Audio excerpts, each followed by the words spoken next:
Audio. Évasion, l'hospice du Grand Saint-Bernard perdu dans l'hiver alpestre. Il se dresse depuis l'an 1050 entre les montagnes, à la frontière entre la Suisse et l'Italie, à 2500 mètres d'altitude. L'hospice du Grand Saint-Bernard fut créé par Bernard de Menton, archidiacre d'Aoste.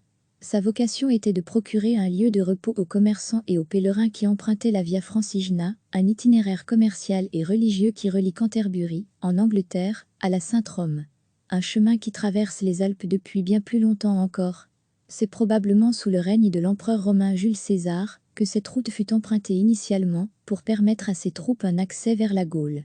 Aujourd'hui, 970 ans après sa création, la vocation d'accueil de l'hospice est perpétuée par 3 chanoines et une oblate, Jean-Michel, Raphaël, Frédéric et Anne-Marie qui forment la communauté. Chaque année, d'octobre à juin, la route du col est fermée à la circulation à partir de 2000 mètres. Les 500 derniers mètres de dénivelé sont à parcourir à pied, en raquette ou en ski de randonnée, pour parvenir à l'hospice. Il demeure ouvert 365 jours par an pour l'accueil des randonneurs. La météo est capricieuse, à cette altitude. Quand l'itinéraire est enneigé, il s'agit de prendre les précautions d'usage, car le danger d'avalanche est réel. Ceux qui se rendent au col sont invités à consulter les bulletins météo. Ils se munissent également du matériel de détection de victimes d'avalanche, pelles, sondes et émetteurs-récepteurs radio. Idéalement, il est conseillé de ne pas parcourir le trajet seul. Avant d'entamer la montée, chacun peut aussi avertir la communauté de l'hospice qu'il se met en route. Environ 2h30 de montée en ski de randonnée. Quelques 3 heures en raquette. À l'hospice, ce sont les membres de la communauté religieuse qui se chargent des réservations et de l'accueil des visiteurs. Aussi longtemps que cela fut possible, c'est gracieusement que les hôtes étaient reçus. Aujourd'hui, la gratuité n'est plus possible. Mais le thé est toujours offert à l'envi et les chanoines s'efforcent de maintenir des tarifs démocratiques et accessibles pour le gîte et le couvert.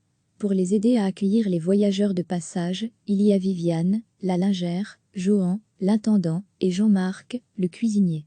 L'hospice dispose de quelques 130 lits, répartis pour la plupart en dortoirs. Le bâtiment compte 4 étages. Outre la communauté religieuse et les 3 employés permanents, il y a aussi des bénévoles qui viennent ici, pour quelques semaines ou quelques mois. Des hommes et des femmes qui viennent y offrir leurs services, mais aussi bénéficier de la quiétude de l'endroit. Séjours spirituels, réflexion personnelle, prise de recul, ou tout simplement plaisir des montagnes. Aux côtés de la communauté, les employés et les bénévoles forment la maisonnée. 5 fois par jour, la cloche résonne dans la cage d'escalier du bâtiment, invitant ceux qui le souhaitent à participer aux différents moments de prière caractéristiques de la vie monastique. Il y a une église attenante à l'hospice. Mais en hiver, trop difficile à chauffer, elle n'est pas utilisée. C'est dans la crypte, au sous-sol, que les chanoines et Anne-Marie se rassemblent pour prier. Chacun y est le bienvenu, mais il n'y a aucune obligation. Parmi les membres de la maisonnée, certains sont d'ailleurs profondément laïcs. Le prieur, Jean-Michel, l'explique, on ne demande pas aux hôtes, qui se présentent leur appartenance religieuse. La première chose qu'on leur propose, c'est de déposer leur sac. Tout est fait avec humanité et respect. Ouvert toute l'année, l'hospice accueille ponctuellement des retraites et des passagers qui y viennent pour des raisons spirituelles. Les chanoines sont disponibles pour accompagner les démarches plus religieuses. Mais rien n'est imposé. Ce qui compte, c'est le respect mutuel. Et à l'hospice, tout le monde se tutoie. On n'a pas de nom, juste un prénom. C'est la règle. Pendant un hiver qui dure 8 mois, aucun véhicule motorisé n'est accepté au col. Pour nourrir les résidents de l'hospice pendant cette période d'isolement, Jean-Marc, le cuisinier, a constitué ses stocks avant la fermeture de la route. Les caves qui constituent un labyrinthe sous le bâtiment débordent de tout ce qui est nécessaire. Disséminés à droite et à gauche, partout où l'espace le permet, une vingtaine de congélateurs contiennent les viandes et les légumes frais que Jean-Marc a préparés et emballés. Mais le cuistot doit aussi composer avec des produits secs, non périssables, farine, riz, pâtes, fruits et légumes secs, légumineuses. Mais, pour y avoir goûté, on peut dire que le chef accommode tout cela avec beaucoup de talent. Une cave requiert son attention particulière, la cave à fromage. Les membres de la communauté ont leur préférence en la matière. Avant la fermeture du col, ils ont sélectionné avec soin des fromages locaux. Des meules achetées auprès d'artisans du Valais. Tout au long de l'hiver, Jean-Marc les chouchoute, les nettoie à la saumure, les retourne, évalue leur maturité et définit leur idéal moment de consommation.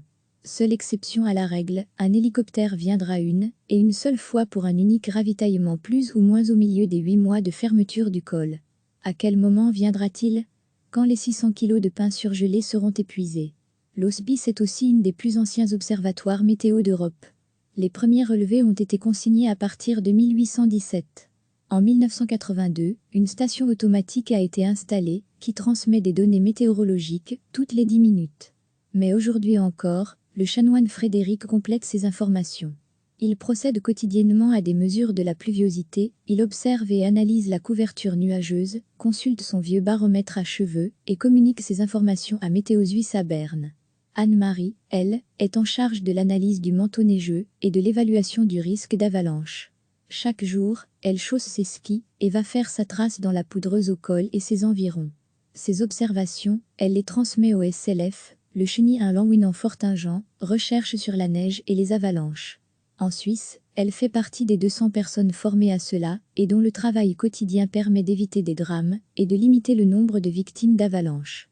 La météo est un sujet de conversation quotidien au sein de l'hospice, car elle en conditionne la vie.